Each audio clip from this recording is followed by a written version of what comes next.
disediakan. Nanti untuk reka absennya akan Ibu berikan siapa di sini yang hadir dan berapa hadir. Oke, bisa diakses. Oke, baik. Anda semuanya, pada minggu lalu kita telah belajar mengenai materi jinayah, yaitu penganiayaan. Masih ingat kan materi jinayah? Penganiayaan. Oke, bagus sekali lagi Pak.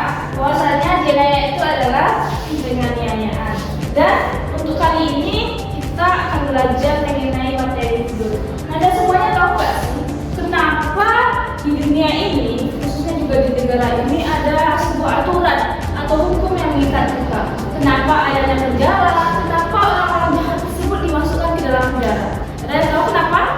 Agar orang tersebut diramu. Nah, bagus sekali Sani, agar mereka yang berlaku jahat, mereka yang melakukan kejahatan itu jera dengan dimasukkannya ke dalam penjara, agar negara kita, kehidupan masyarakat kita aman, damai dan sentosa.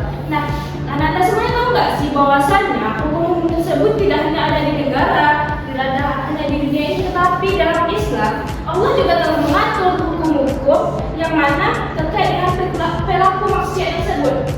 Nah, itulah yang akan kita pelajari hari ini, yaitu nama hukum yang telah ditetapkan oleh Allah dalam Al-Quran, yaitu hudud. Bahwasanya hudud ini merupakan ketetapan hukum-hukum yang oleh Allah SWT, sedangkan hukum yang tidak ditetapkan oleh Allah SWT yang Allah serahkan kepada pemerintah itu disebut dengan ta'zir. Oke, Ibu ingin Anda semuanya membayangkan ketika ada sebuah negara yang mana di sana banyak pepohonan, udaranya dingin, tenang, dan juga banyak taman-taman bunga. Namun di sana tidak ada hukum. Mereka bebas untuk mencuri, mereka bebas untuk berzina, mereka bebas untuk mengambil hak orang lain tanpa seizin siapapun. Apakah Anda betah tinggal di sana? Iya, Bu. Kenapa tidak betah tinggal di sana? Karena orang seenaknya. Ah, betul sekali, orang seenaknya. Karena menjadi hak mereka, tidak ada aturan di sana, sehingga kita tidak aman tinggal di sana. Nah, oke, Ibu akan jelaskan bahwasanya tujuan pembelajaran kita hari ini yaitu materi kita mengenai hudud. Ibu harap Anda semuanya mampu menjelaskan pengertian dari hudud. Kedua, yaitu mampu menganalisis dasar hukum dari hudud, yaitu hudud mencuri. Karena hari ini kita akan membahas hudud mencuri. Di antara hudud atau hukuman yang telah diciptakan oleh Allah ada yaitu mencuri, zina, bukan, muhamad. Namun kita hari ini akan membahas hudud mencuri. Selanjutnya tujuan selanjutnya yaitu Anda akan mampu menganalisis beberapa nisab atau kadar dari barang yang dicuri dan terakhir memahami hikmah dari hudud tersebut. Nah, oke, kita masuk kepada hudud. Secara bahasa, hudud artinya itu pencegahan. Namun jika kita lihat pengertian secara bahasa saja, bahwasanya hudud itu adalah berbagai macam hukuman yang diberikan kepada pelaku maksiat. Jadi, baik itu hukuman penjara, hukuman potong tangan yang ditetapkan oleh Allah itu disebut dengan hudud.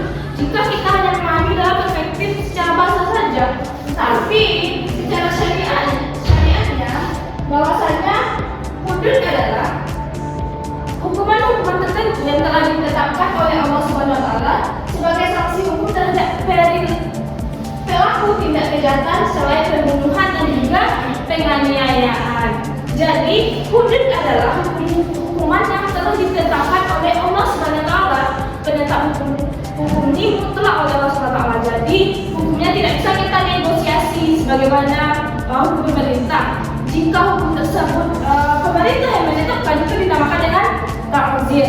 Tapi jika Allah yang menetapkan itu dinamakan dengan hudud. Nah, jadi tujuan dari hudud ini yaitu untuk menjaga kemaslahatan umat, untuk menghormati kita, untuk menghormati diri, untuk menjaga diri, untuk menjaga harta dan milik kita, dan juga menjaga keharmonisan kita dalam bermasyarakat. Nah, selanjutnya masuk kepada materi kita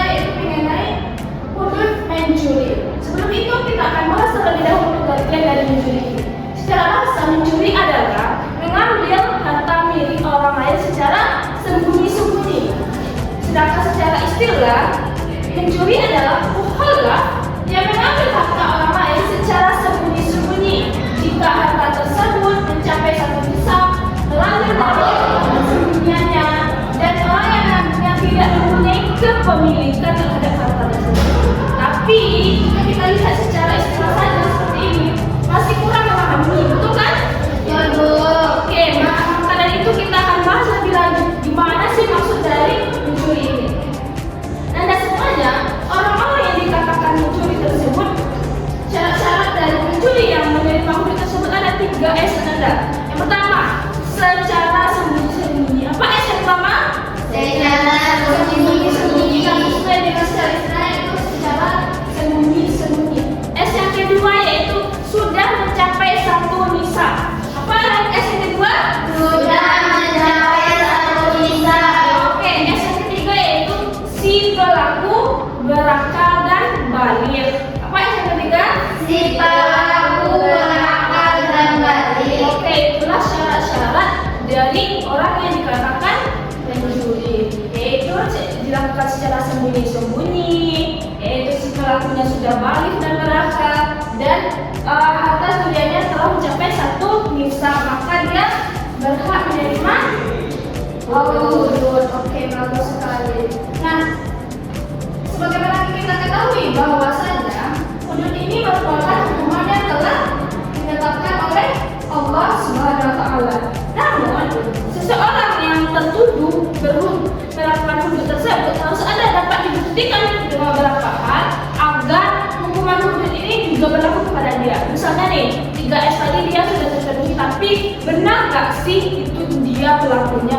Maka harus dibuktikan dengan beberapa hal agar hukuman hudud ini bisa dia terima. Pertama yaitu harus ada 2 orang saksi yang adil dan bijaksana. Jika sudah ada 2 orang saksi, maka si pelaku pencurian tersebut bisa menerima hukuman hudud. Yang kedua yaitu pengakuan dari pelaku pencurian tersebut, maka dia bisa menerima hudud. Dan yang terakhir adalah sumpah dari si penuduh orang yang mencuri tersebut. Nah, selanjutnya yaitu hak dari pencurian ini, yaitu Allah telah menetapkan dalam Quran surah Al-Maidah ayat 38. Ibu minta tolong bacakan artinya saja. Ada Sania, silakan.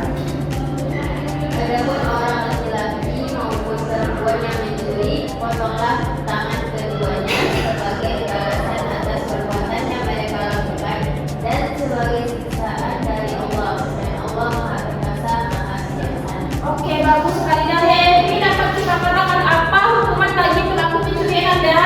Potong tangan, Bu. Oke, bagus. Jika kita hanya memahami dari perspektif ayat ini Anda, bagaimana Islam itu kejam, bahwasanya pelaku pencurian dihukum dengan potong tangan. Tapi Anda, Islam tidak sekejam itu. Mereka Islam tidak langsung menghukum pencuri dengan langsung memotong tangannya, tapi ada ketentuan sebagaimana yang Ibu katakan tadi, yaitu adanya 3S, yaitu secara sembunyi-sembunyi, telah mencapai satu nisab, dan si pelaku baligh tidak berakal. Jika harta yang dicurinya tidak mencapai satu nisab, maka dia tidak bisa menerima hudud ini, yaitu potong tangan tersebut. Ini adalah aturan yang telah ditetapkan oleh Allah. Nah, oke, itu akan kita bahas selanjutnya ya. Bagus sekali pertanyaannya. Nah, yaitu dari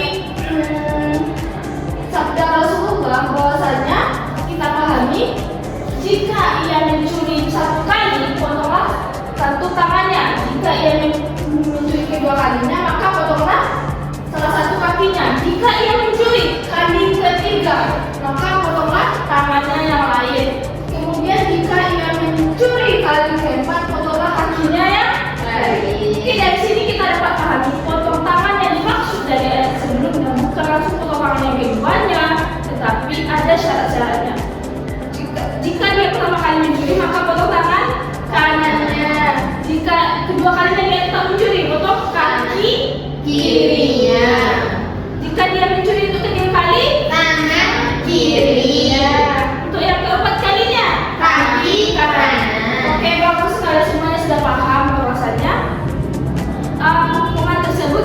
diselang-selingi, tangan kanan, kaki kiri, tangan kiri, kaki kanan. Nah, berkaitan dengan pertanyaan Latifah tadi, bagaimana dengan anak kecil yang mencuri? Apakah itu mereka juga terkena hudud? Ada yang tahu atau tidak jawabannya? Sesuai dengan syarat tadi, kita ingat lagi 3S Anda. Apa tadi? Secara sembunyi-sembunyi, sampai satu bisa si melaku balik ke belakang. anak kecil masuk ke dalam tiga-tiganya? Tidak belum balik.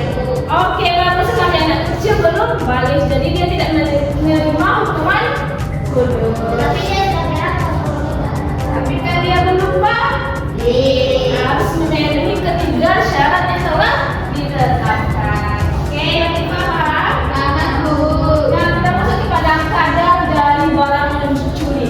Misalnya nih, ada teman Ananda, dia mengambil pena Ananda tanpa sepengetahuan Ananda. Jadi apakah dia menerima hudud? Bayangkan, ketika hudud tadi kan hukuman potong tangan yang ditetapkan oleh Allah. Tetapi ada teman nih, dia ambil pena temannya yang lain. Apakah dia juga menerima hukum potong tangan tersebut? Iya, Bu. Oke, bagus sekali karena Tidak mencapai satu bisa.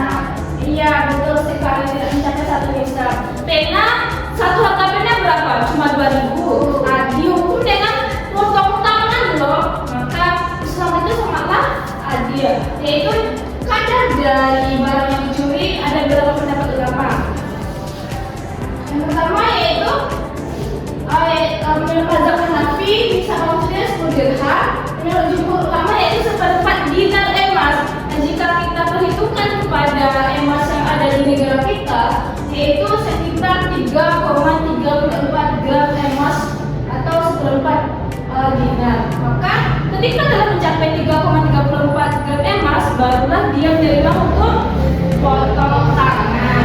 Oke, bagus sekali. Selanjutnya, Ibu ingin bertanya terlebih dahulu kepada Anda, jika ada seorang perampok, jika ada seorang pemuda, dia berjalan-jalan di pasar yang sangat ramai, dan dia melihat seorang ibu-ibu membawa tas belanjaannya yang di dalamnya ada berisi dompet. Lalu dia menarik secara paksa tas ibu-ibu tersebut. Apakah dia akan terkena hukum potong tangan? Dia menarik secara paksa barang ibu-ibu tersebut. Apakah dia menerima hukum potong tangan?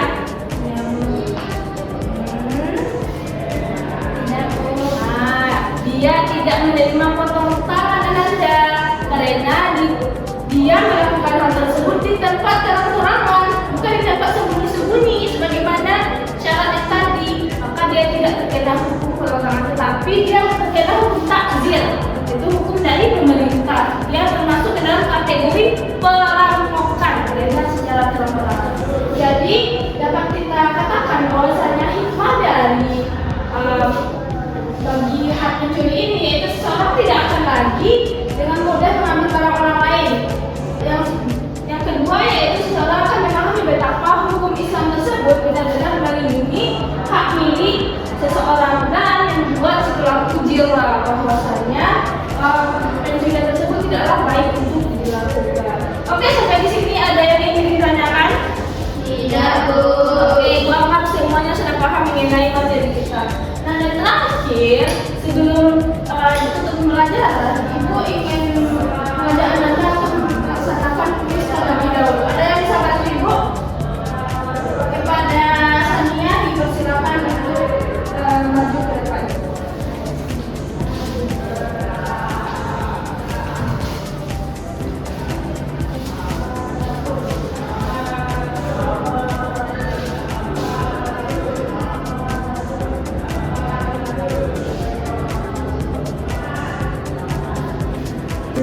Oke, kepada Sania silakan kerjakan ujian yang telah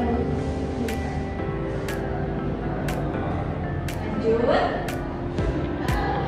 Oke, bacakan kasusnya.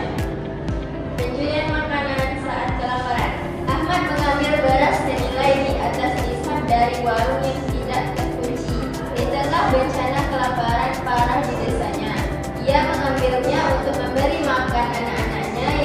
musafir mati kelaparan. Apakah hukuman had potong tangan berlaku? Bagaimana Sania? Tidak, karena kondisinya sedang darurat. Oke, kita lihat. Oke, bagus sekali. Berikan aplaus untuk Sania. Oke, bahasanya hadnya tidak berlaku. Kenapa tidak berlaku? Karena dia menyatakan kondisi darurat. Oke, bagus sekali. Karena kondisi darurat mengharuskan dia mencuri. Kalau tidak mencuri, dia tidak dapat makanan, anaknya mati kelaparan. Oke, lanjut Sani. Pencurian tanpa akhir atau tempat aman. Budi mengambil sebuah laptop mahal senilai jauh di atas sisa yang ditinggalkan pemiliknya di bangku taman umum tanpa pengawasan. Tidak ada kunci, pagar atau pengaman apapun. Apakah hukuman had potong tangan berlaku? Bagaimana? Tidak, Bu. Oke, betul. Berikan aplaus lagi untuk Sania. Tidak berlaku karena pencuriannya di tempat sembunyi, di tempat umum atau di tempat dalam ruangan. Sedangkan tadi syaratnya kan yang dikatakan mencuri di tempat sembunyi, baru dia berlaku hukum potong tangan. Sedangkan laptopnya terletak di taman, itu taman itu tempat umum. Seperti yang larang teman itu ya, Bu? Iya, betul sekali. Tidak ada pemiliknya di tempat umum, betul. Oke, terakhir silakan duduk Sani ya, biar kita kerjakan bersama-sama. Oke, terima kasih Sani. Sama Ibu. Oke, terakhir pencabutan pengakuan sebelum eksekusi. Siti mengaku telah mencuri perhiasan emas senilai di atas sisa dari rumah tetangganya. Namun sebelum vonis dijatuhkan, sebelum dia ditetapkan hukumannya, ia mencabut pengakuannya dan menyatakan tidak bersalah. Tidak ada saksi mata yang melihat pencurian tersebut. Bagaimana hukumnya? Bagaimana menurut Anda? CCTV dia mencuri, dia mengaku telah mencuri, tetapi sebelum dia dijatuhkan hukuman, dia mengatakan dia tidak bersalah. Dan juga ketika dia apakah hukuman had tersebut tetap berlaku? Karena tidak ada dua orang saksi yang menyaksikan CCTV mencuri. Tetap berlaku. Tidak, Bu. Iya. Oke, ada satu PPT, satu tidak, Iya. satu gugur. Oke, Bu. gimana tadi gugur? Coba kita lihat. Iya, Bu. Oke, betul. Bahwasanya hukumannya gugur. Kenapa? Karena tidak ada saksi mata. Oke, karena tidak ada dua orang saksi mata yang melihat bahwasanya si Siti itu mencuri, walaupun dia telah mengaku dia mencuri, tetapi siapa tahu dia mengaku tersebut ada yang memaksanya atau ada unsur lainnya. Jadi harus ada dua orang